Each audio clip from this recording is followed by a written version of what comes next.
tripod stuff here. I swear it's like Murphy's Law of motherhood.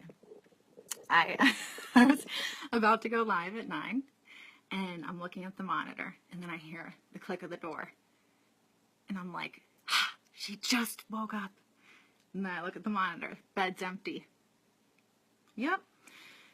And she had to go potty, and she never has to go potty. So it was just funny because I'm like, seriously, literally right when I was about to go live, it's like, that's, it's like Murphy's Law of motherhood. So, guys, tonight I'm going to share with you about my story. And my story is an interesting story because it's one that I don't really share openly on social media, because I have to be careful. There's just like a little bit of red tape, I guess you could say, because of being a single mom and being I was in a custody, doing a custody and a child support thing, but I'll get into that in a second with my story. So my story is unique, and so I'm going to start telling you it, and I'm going to tie in some things that I hope will give you some takeaways and some things that will give you hope in coaching. So, with that said, when I was in college, I graduated with a Bachelor's of Science in Nursing from Duquesne University. I moved to Tampa, Florida, because I wanted to get away from the Pittsburgh weather. And I worked at the VA hospital. I worked night shift in the medical ICU, and I loved it. I loved nursing. I do love nursing, but I wasn't thrilled about going to a brick building, being just another nurse, and having not a name, no recognition. Working night shift has completely scarred my life. It's so funny. My team will be like, "You're up at like 3 a.m." I'm like, "I work night shift. It like permanently scars you." It was a great, fulfilling job, but it's definitely one of those things where you're like, I don't know if I want to do this job with like having a family and things like that. So initially I wanted to be a CRNA, and my cousin was in the CRNA school, and I'd go home for Christmas, and her husband at the time, yeah, night shift sister, my cousin's husband had a book, and he thought it was like so funny. My cousin was so pissed. And it was a picture of her falling asleep in her like nurse anesthetist books. And I was like, oh my gosh, is that the life that I want for 2 years? To go into debt, go to anesthesia school, sleep, no offense to any CRNAs that may be in here, but that I would just go into debt, come out, make like $120,000, probably sign your life away to some contract to get a bonus. Like, that is not what I really want, is it? So I decided to apply to nurse practitioner school, and I got accepted to a couple of them. So I was like, you know what, I'm just going to go, groove with my old people. That was my population. I could not work with peds. God bless the nurses that do. That's why God makes us all to work with special people. So fast forward a little bit, and I wasn't in nurse practitioner school, but I got accepted. And then I met the love of my life. Well, so I thought. And oh, good for you, Katie. And it was on my golden birthday. So it was my 28th birthday on the 28th of May. And at the time it was my boyfriend. He became my boyfriend. And he played hockey for the Toronto Maple Leafs. So he was in a contract with them. So I used to commute between Tampa, Florida, and Toronto, because obviously he couldn't commute because he was playing hockey, and so I was the one that had to commute all the time. I still worked full time, but while I was doing that, it really was fatigue for me. I mean, I was working these crazy night shifts, then hopping on a plane with my dogs and flying, and it's like the people at customs knew me. They were like, oh, hey, I just like would breeze right through. So it was just like really crazy with all of that going on. And of course, Jay, we'll call him, was like, oh, just quit your job, come live with me. And I'm like, oh, no. That's like not how this works, So I did go to part-time as a nurse. Mid-season, my ex had a concussion, and he was diagnosed with post-concussion syndrome. So it was really, really crazy, because I knew like all these things with head injuries, and it's just crazy, that stuff and what it can do to you, the personality changes and things like that. And so it was pretty like devastating to know that had happened to him, and it just happened with a hit. It wasn't even like a fight. He was a defenseman. So anyway, I was still traveling back and forth. He was off the ice, and this was the last year of his contract. Well, he ended up not, his contract ended. He didn't get picked back up, and he was really depressed. Well, I noticed as I kept commuting back and forth and he wasn't playing that he was like really starting to abuse drugs, and he was abusing painkillers. So it was like, okay, maybe this is just related to the injury or whatever. But long story short, I still stayed in Tampa. He went to Michigan, which is where he was from. He had a place in the Keys, so we would go in there too as well. And my parents still lived in Pittsburgh, which is where I'm from. Well, he was always like, whenever I'm done playing, you can do your thing. I'm like, okay, well, I'm ready to go to nurse practitioner school. Well, that didn't happen. So anyways, I was like, all right, well, I see how this is going. And he was still abusing. But I'm a rescuer. I'm like, I know I can help him. I know I can't leave him because I need to help him. He needs me in this time. He's going through a really hard time. As many of you may know, I don't know if you ever saw the movie, I forget what it's called. It's like something with the concussions with the NFL players.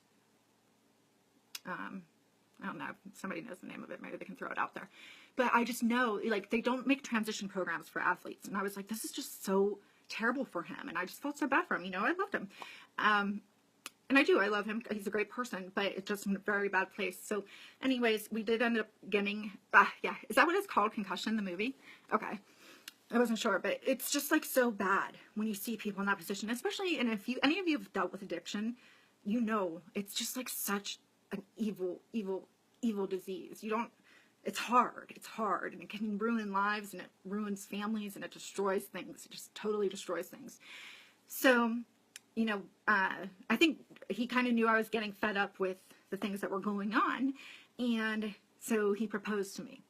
And so we were engaged, and really from the outside, everybody thought that I had, like, the perfect life. They're like, oh, you're gonna get married, and you're a hockey player, and it was, like, the complete opposite, like, behind closed doors. It was such a hot mess, and it was, like, I was scared. I was like, what am I going to do? This is, like, am I really going to be able to help him, So I was commuting still between Michigan and Tampa now, and then we got pregnant with what is now the biggest blessing in my life. But when I got pregnant, I was scared. I wasn't happy. This will sound bad, but I wasn't happy. I was so scared. Because I'm like, what am I going to do? Like, I'm not making decisions for me anymore. Before it was just me. Like, I'm a big girl. I can pull on my big girl britches, and I can, like, deal with this guy and his addiction and his lying, and I can, like, I'll put him in his place. Now it's not just me anymore. I'm making decisions for me and a baby. It's not about me. It's about the baby. And that's when things changed. So at 30 years old, I am pregnant, and Jay's addiction was getting worse. He was abusing. He was giving me ultimatums of if I didn't, like, move to Michigan and have his baby, that, like, threats. It was becoming very abusive and unhealthy.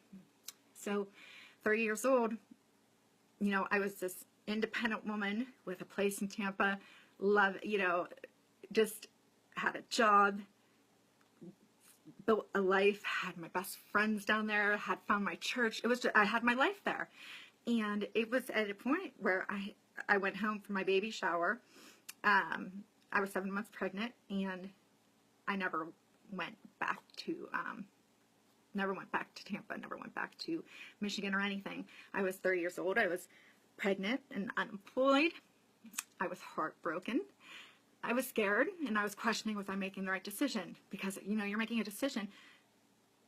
Well, I'm leaving the baby's father, right? That's a pretty big decision. I was high risk for postpartum depression and anxiety because I have a history of depression. And it was just a really crazy whirlwind. Like, some of my girlfriends would still be like, I just never imagined this is where the people that were so in love, this is where this was going to end up. And I'm like, life's a crazy thing, right?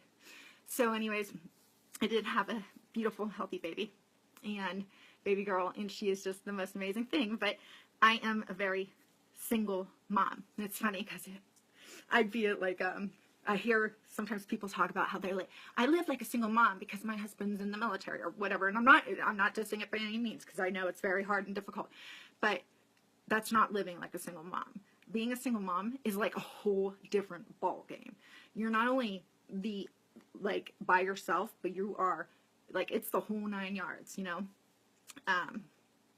And it's just, you're not just alone as a mom, but you are, you know, emotionally alone, physically alone, or not physically, but financially alone. You're the provider. You're the everything. You're the everything for this child.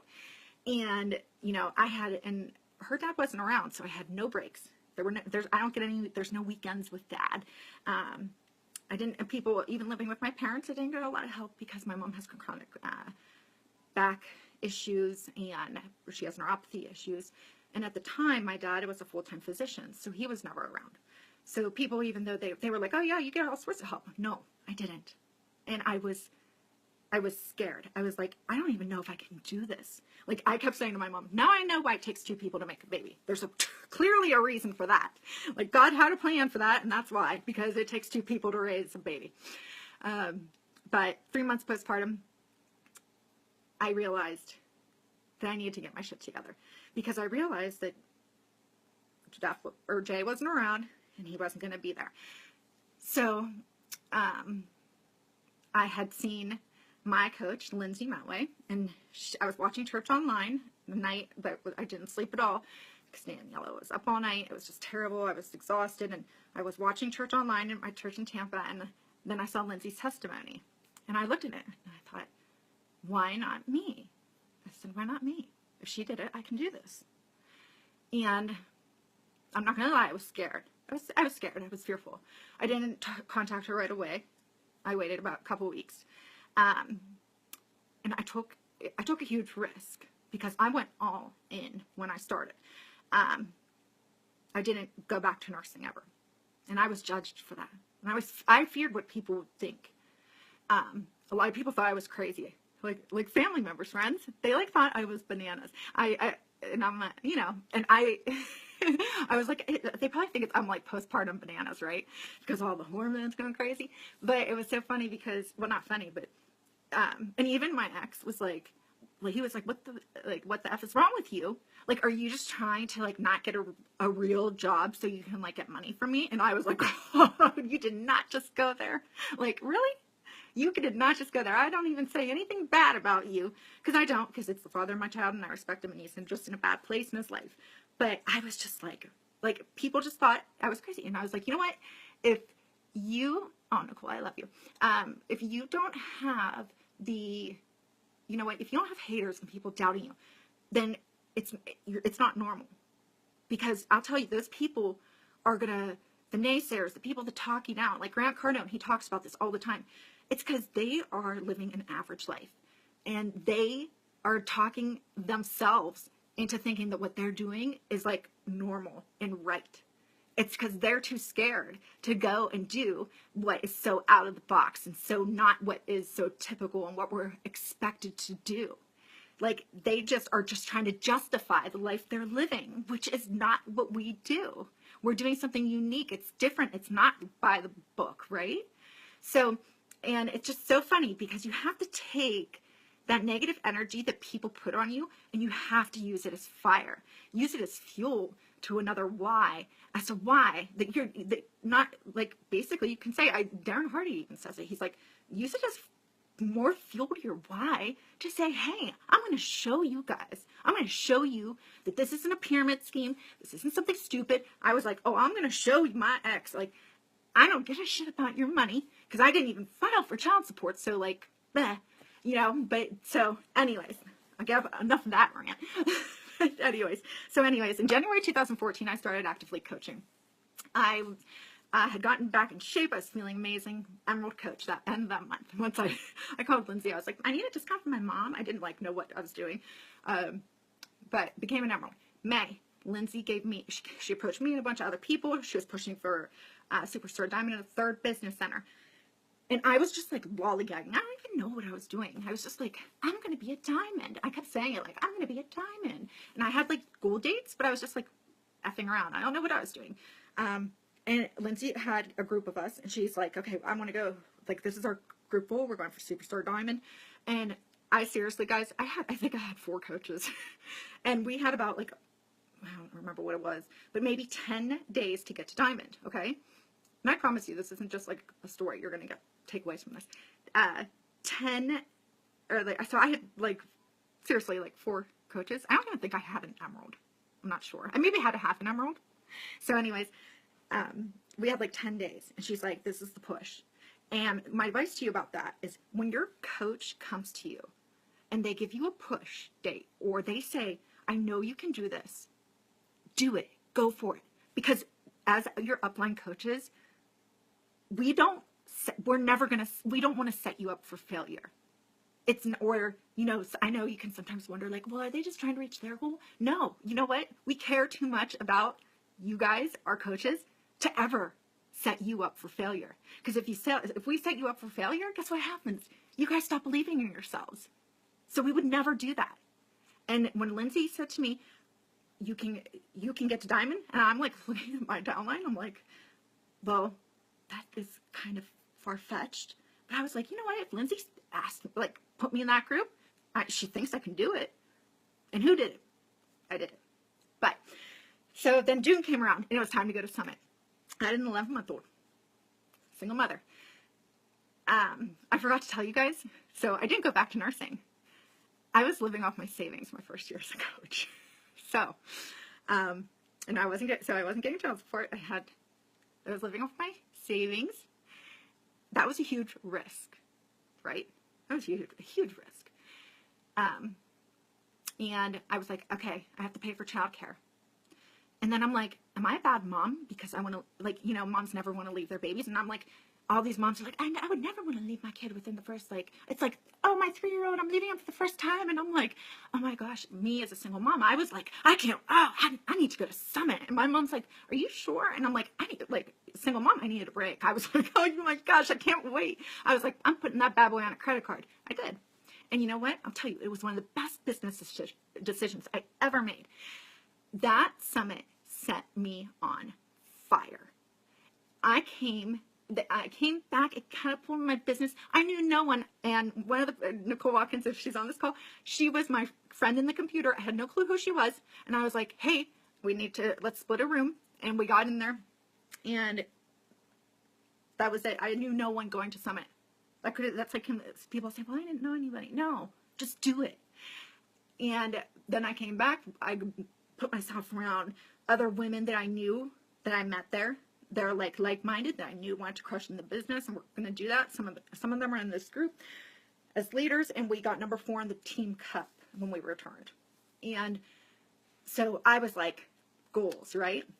Well, then I'm like, okay, I'm going to be 2-star diamond by the end of the year because I want to go to that new leader conference. It was the first year new leader conference was coming. And if you guys saw, Brittany posted a tracker for tomorrow for you guys to check out. That tracker, we used to turn it in this big diamond group we had. And it has a lot about income and rank and things like that. And I was like, okay, you know, all these coaches that we used to turn them in together. And a lot of the leaders in this group were in that group with me. And some of them, we even started at the same time. And a lot of them in October of that year, they were like, businesses just boom, took off. And my business did not. And I'm like looking at my tracker and I'm like, what's wrong with me? Like, okay, am I doing something wrong? Like, I'm doing my behavior, so I'm doing everything right.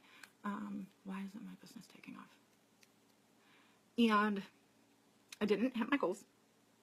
And I honestly felt like I hit rock bottom at the end of that year. Oh, and not to mention that my ex came out of nowhere and tried to file for custody, and then he questioned paternity. So that was just it was a bad end to that year, that was just silly stuff. But on that note, I hit rock bottom, and I'll tell you, I made the poverty level line is $14,000. My first year as a coach, I made less than that. So I was living on savings, made less than that. Now, that's where I'm going to tell you, you guys, you can choose your hard. I remember I talked to my success partner, Dara, and I said, Dara, you know what, maybe I should consider going back to nursing part-time, just in case. It crossed my mind, but I didn't do it. And I'll tell you, you have to choose. This is where you have to think. It's not a matter of if it's going to get hard. It's a matter of when it's going to get hard. And if you don't have a strong vision and a strong why, you guys, you will quit coaching. So if you don't have super strong why and a super strong vision, hey, Virginia, you gotta do it. You gotta figure it out. You gotta find it, okay? And I'm going to tell you, that's where you have to choose your heart. You know, it's just like with, I was like sitting there, you know, thinking, okay, Megan, I'm going into 2015, my second year of coaching, and I'm going, juggling, trying to be a first-time mom, caring for an infant, and working my business is hard. It's hard. It's not easy. But you know what? Working night shift as an RN, missing all my daughter's milestones, putting her in daycare and paying for it, not being able to put her to bed and wake up and see her first thing in the morning, that's hard. You have to choose your hard. I had to choose my hard. What did I choose? Waking up an hour early, going to bed 2 hours later after your kids, not watching TV, that's hard for some people. But being part of the 70% of Americans that hate their jobs or feel completely disengaged from their jobs, that's hard. So you have to choose your hard. Just like with our challengers, being unhealthy, being overweight, very hard. But so is losing weight. For some people, working out every day, it's painful, hard. Choose your hard. You have to choose your hard. You know, and just making a decision for what your success is, what you define success is, and pursuing it no matter what, guys. Knowing you will pay a price. There's going to be a price to pay. It's not just going to be handed to you. It's not going to be easy. But dang, it's going to be worth the reward. I promise you that, okay? That's the one thing I can tell you, because I felt like I had totally hit the bottom, and that totally fired me up for 2015. So my second year of coaching, I put my blinders on because I had to stop comparing myself from the rock stars. The rock stars, some of them are in this group. I was comparing myself to them, and I was like, oh my God, I suck. I'm never going to go anywhere in this business, because I started at the same time as them. But I couldn't. I had to put the blinders on, put my head down. That year, we ended up going, February, we had 2-star. Our team went to 4-star, and by July, we were 6-star, and then I had my 7th diamond, I think, pop in August. And I don't tell you this to, like, boast. I'm telling you this because I took that vision. I just took it and rechanneled it. What else? I didn't go to New Leader Conference that year, but guess where I did go? I went to leadership. All expense paid. I think that's pretty much, like, if you could have picked, where would you want to go? I was pretty stoked about that. You know, that year we became an elite team, number 142. I surpassed my nursing income that year. Did not earn 6 figures, but my point is, you know, that's what I did that year. It was just such a cool year. But I'm not going to lie. There was shit that happened. There was things that happened in that time. But still, you know, I didn't let it. I kept my focus. I kept my vision. Now, year 3, this is last year, came around. I had some, let's see, wishy-washy diamonds. I had my people that had gone diamond, and I was literally trying to pull them along with me. Chelsea Pearson said in one of our surges, the people that get you where you're going aren't necessarily going to be the people that get you where you want to go. One of the best pieces of advice I've gotten in this business. Because I'll tell you, some of my diamonds went into the witness protection program. And I'm like, what? And my dad had a stroke and a seizure the first week of January, which he's a completely healthy guy. Like one of the healthiest people I know. Then February rolls around. And this coach kept telling me, like, I'm going to quit. She's a diamond. I'm going to quit. No, I'm not going to quit. I'm going to quit. Not going to quit. And that's the thing, is that she was like playing games with me. playing games with my heart. But it was so funny because, well, not funny, but then then February came. My dad had another stroke and seizure. Of course, the nursing in me was like, well, that doesn't really make sense that they're saying he's stroking with the seizure, but whatever. They just, whatever. That's whatever it is. But I kept pulling these coaches along. And I was like, oh, I'll put a retreat out for them, and maybe that'll make them want to do this. I was breathing belief into people. But I'll tell you something, guys. Even when you believe in people, sometimes when you breathe belief into them, if they don't believe in themselves and they aren't doing personal development, it doesn't matter what you do. Coaches have to do personal development. Okay? And then it was crazy because my dad was diagnosed with a glioblastoma multiforme, which is, if you guys don't know what that is, it's stage 4 brain cancer, and it's incurable and it's untreatable. And I was completely, obviously devastated, because I'm a daddy's girl, and he is like my hero, smartest man I know, and he always will be. And at that same time, and I had posted about this, I shared this on Facebook on a live video, and just because I was asking for prayers, and that same coach that had been like messing with me about like, oh, like, and I'm like telling her how awesome she is and how she's doing everything right, calls me up and she tells me she's super stressed and she just doesn't think she can do this anymore because she's going to be a discount coach, because she doesn't want to lose her customers to me. And she's super stressed because she's moving. And I'm like, oh, okay. And, you know, the reality is, guys, is that, you know, we all have different seasons and difficult seasons in our life, okay? Illness, loss of loved ones. Maybe you've been homeless. Maybe you have people in your family with addiction, maybe high-risk pregnancy. I've been an amazing, resilient coach on my team that had a crazy high-risk pregnancy this year. She did not stop. She kept going. She used it as, she kept going. It was crazy. There she is. And maybe you have to relocate across the U.S. Maybe you have to relocate international. Like, debt. It couldn't be whatever. You guys, we all have our own hards. We all have difficulties and trials. And, you know, and I even had to take a step back because I was like, you know what, Megan, that moving is difficult for her. And even though it was in the same city. But it wasn't what I was dealing with.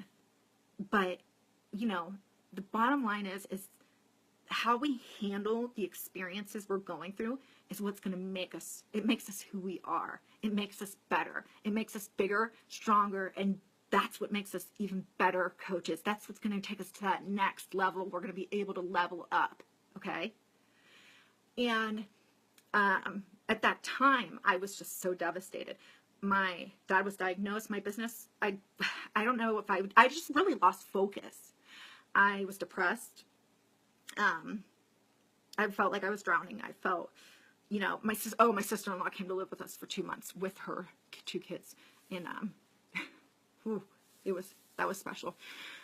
Seriously, I thought I was going to lose my marbles. And it was crazy. And then I'm going to tell you something, and I'm only telling you this. June 2016 came, and I didn't hit Success Club for the first time. I didn't even put 1 point on the board. Was it because I wasn't working? No. It's because I wasn't focused on the right things. And, you know, and that's it. And that was when I was like, hell no. That's, fortunately, the reality is I have no control over my dad's diagnosis. But what I do have control over is the choices I make, the decisions I make, what I do, right? So, you know, I just decided this is, you know, I'm not going to try to control the uncontrollable. I'm not going to be a victim to my circumstances. Because you know what? Whenever when I got pregnant and I was in that crappy situation with my ex, I could have been the victim. And I was like, heck no, I'm not going to be that victim that sulks and says my ex left me and he like totally didn't pay and didn't come see her and we're just so lonely. I was like, I'm not a victim. You know, I'm going to be the victor. And that's the same way I was with this. And I totally made a choice. And you have to take those trials and those difficulties and that pain, and you have to turn it into that fire that fuels you towards your success, you guys. And, you know, there's only one person who gets to choose whether or not you're going to settle or whether you're going to do more. And that's you. No one else. You can blame your upline. You can try to blame BEACHBODY. You can blame whoever. You can try to blame your husband. You can blame you can try to blame anybody you want. But I can tell you one thing. There's only one person in this business who can make it, that ultimately makes or breaks whether you're successful as a coach. And that is you. And that, I was like, this is it. I gotta make a change. I have to push forward. And I called my corporate mentor and I'm like, hey, so I know where I'm ranked right now. I think my team really, I got to do this for my dad and I got to do this for my team because they are a kick-ass team and they deserve to be a 2-time elite team. And he was like, Megan, do you realize what you're going to have to do in the next 6 months? And I was like, yeah, I reverse engineered that. But we did it. We did it. We ended up pushing forward and became a 2-time elite team. And actually, we even were ranked number 147. If I told you where we were ranked in June, you wouldn't even believe the comeback we made. We had, and we had a bunch of brand new diamond coaches. It was just really incredible. And I don't share that again to boast, but to let you know that when you take that control, when you take that focus, and you by learning that there's things that we cannot change, and disciplining our will and focus to change what we can conquer and crush so many obstacles. It's crazy, guys. You have to remember what you're focused on and not worry about, you can't worry, okay? And I'm going to tie this up with telling you the thing that is like so most important. And that's what I'm going to tell you, what has gotten me through these things, these humps, because it hasn't been easy for me. And I'm not saying it's not easy for any coach, for sure. But it's like, I always felt like, I'm like, it's either my business is going good, or it's like my family life, is okay. It's like one or the other. It's like, boom, boom, boom. But I can tell you, a huge pitfall you can have in this business is impatience. Because I was starting to get impatient, because I was like, everybody's income's going up, volume, these people's volumes are doubling, mine's like creeping up like it was like creeping up the stairs. People's were sprinting like double, like my success partner was like double mine. I'm like, well, what the heck? I have like people, like, what's going on? I just couldn't get it. And if you guys saw Gary Vee at Summit, he talks about this stuff, and then patience, how important it is. People want that instant gratification. I'll tell you guys, impatience is going to bring you self-punishment. It's going to create stress. It's going to give you dissatisfaction with this, and it's going to make you dislike this business. It's going to make you have fear. Fear of not only doing the things to step out of your comfort zone, but fear that this business is not going to give you what you're reaching for. And if you don't believe in this business, then what are you doing it for? You must trust that whatever you are doing is unfolding perfectly and in the right time for you. Like, God has a plan and it's unfolding in the time for you. It's not going to be on your time. It's not going to be the same time as, Sue or Joe. It is unfolding in the right time for you. You have to just have faith with that, and you can't compare. When we tell you guys trust the process, that's what trust the process means. It means you must trust that whatever you are doing, keyword doing, taking action, because if you aren't doing the stuff, guys, there is no unfolding perfectly. It's not going to happen if you're not doing your stuff.